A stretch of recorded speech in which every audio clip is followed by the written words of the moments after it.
बोलो जयकारा बोल मेरे श्री गुरु महाराज की जय। श्री अमर ज्योति दर्शन दिव्य लीला अलौकिक कृपा। श्री सतगुरुदेव जी महाराज ने सन 1979 में टोरंटो में कृपा फरमाई। उस समय वहाँ सत्संग आश्रम नहीं बना था। महाप्रभु जी का भगत राम प्रकाश जी की बहन के घर जाने का प्रोग्राम था। उसने भगत जी को सूचना दी कि एक बहुत तेजस्वी महापुरुष उसके घर कृपा फरमा रहे हैं, इसीलिए वह भी वहां पहुंचकर इस स्वर्णिम अवसर का अवश्य लाभ उठाए। भगत जी ने अभी नाम दीक्षा नहीं ली थी और ना ही उन्होंने पहले श्री दर्शन किए थे, परंतु उनके हृदय में तीव्र उत्कंठा थी ऐसे सतगुरु से मिलन की जिन्हें वे हृदय की गहराइयों से प्रेम कर सके, जिनकी सत्ता को हर कण में अनुभव कर सके और जिन्हें वे सदैव अपने हृदय और आंखों में बसा सके। शायद उनकी यह तीव्र पुकार परमात्मा के चरणों तक पहुंच गई। वे दफ्तर का सब काम निपटाकर अपनी बहन के घर पहुंचे। महाप्रभु जी के आने में तनिक विलंब था। भगत जी थोड़ी देर के लिए आंखें मूंद कर बैठ गए। इतने में उन्हें सफ़ेद वस्त्र धारण किए हुए एक तेजस्वी पुरुष की चरण पादुकाएं दिखाई दी। चौंक कर उन्होंने अपनी आंखें खोली। तब तक श्री प्रभु जी अपनी संत मंडली सहित उनकी गली में पहुंच गए थे। आगे भगत महात्मा जनों की कारें थी और पीछे वाली कार में श्री प्रभु जी विराजमान थे। जैसे ही आप नीचे उतरे तो अद्भुत चमत्कार हुआ।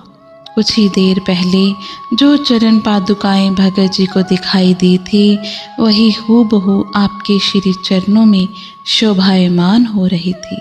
फिर क्या था, आंखें उठाकर जब मनोहारी छवि को निहारा तो टकटकी लगाए देखते ही रह गए। जीभा मौन हो गई और आंखों से अश्रुओं की अविरल धारा बहने लगी। आपके अधरों पर मधुर मुस्कान खेल रही थी और नयनों में दिव्य आभा जगमगा रही थी। इस रूहानी ज्योतिर्मय स्वरूप को निरख कर उनका मस्तक स्वतः ही झुक गया। हृदय में आनंद का झरना बहने लगा। आप अंदर प्रवेश कर जहाँ विराजमान हुए, भगत जी ठीक सामने बैठ गए। तेजस्वी मुखड़े के नूर से जब आंखें चौंधियाने लगी तो नेत्र मूंद लिए। एक अद्भुत करिश्मा घटित हुआ। महाप्रभु जी के दिव्य स्वरूप में भगवान श्री राम, भगवान श्री कृष्ण, भगवान शिव एवं श्री गुरु नानक देव जी के साक्षात दर्शन पाकर भगत जी की अंतरात्मा अलौकिक आनंद में समा गई। आपने भगत जी से उनका नाम पूछा। विनय की राम प्रकाश। मुस्कुराते हुए फरमाया, राम प्रकाश में ज्योतिर्मय राम का प्रकाश समाहित हो गया। इस एक वचन ने भगत जी के अंतर मन में एक अनूठा प्रकाश भर दिया। अब तो वे दिल ही दिल में यह प्रार्थना करने लगे कि महाप्रभु जी मेरा घर कब पवित्र करेंगे। अंतर्यामी महाप्रभु भगत जी के दिल में उत्पन्न हो रहे भावों को जान गए।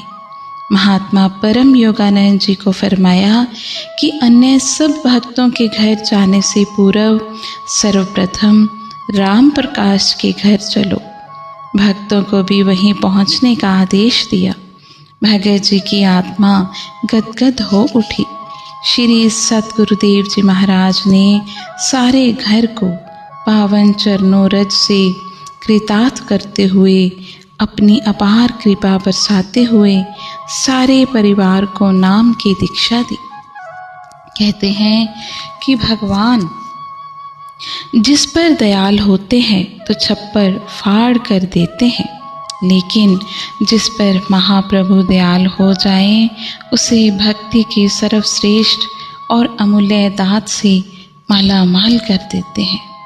भगत जी पर ऐसी ही कृपा हुई। आपने उन्हें अपने घर में श्री मंदिर बनाकर सत्संग करने की मोज दर्शाई।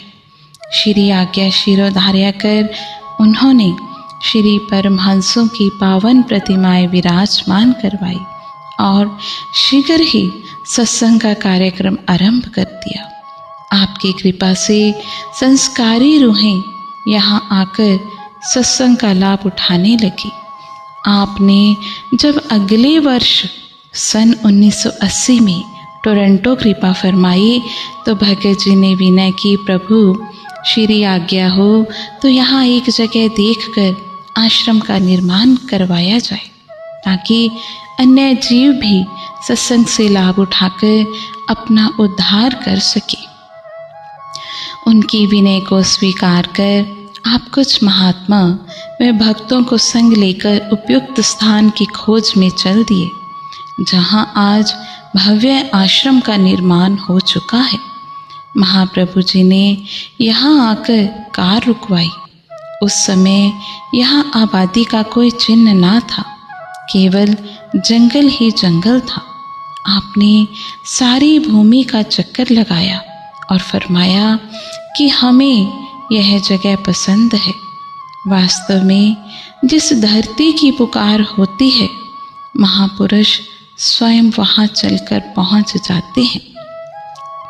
श्री मोज अनुसार सन 1982 में यह जगह खरीद ली गई। सब रूपरेखा तैयार करवाकर श्री मंदिर जी का निर्माण कार्य आरंभ किया गया, जो बहुत तीव्र गति से संपन्न हुआ। श्री चरणों में इसके मुहूर्त के लिए विनय की गई तो महाप्रभु जी ने भगत जी को फरमाया कि आप सब गुरुमुखों को बुलाकर छोटा मुहूर्त कर लो। हमारा जब विदेश का कार्यक्रम बनेगा, हम आकर इसका धूमधाम से मुहूर्त करेंगे। श्री आज्ञा को पाकर शुभ घड़ी शुभ वेला में मुहूर्त की सब तैयारी कर ली। श्री प्रभु जी को स्मरण कर भगत जी की आंखें भर आई। मन में विचार उठा कि काश महाप्रभु जी स्वयं यहाँ आकर इस महान कार्य को संपन्न करते। जैसे जैसे यह विचार दृढ़ होता चला गया, प्रेम अश्रुओं की झड़ी लग गई। आंखें पोंछने के लिए जैसे ही जेब में से रुमाल निकाला तो उस पर श्री शब्द को अंकित पाया। इस रूप में अपनी उपस्थिति का एक एहसास करवाकर आपने भगत जी को कृतार्थ कर दिया। बोलो जयकारा बोल मेरे श्री गुरु महाराज की जय। जय सच्चिदानंद जी।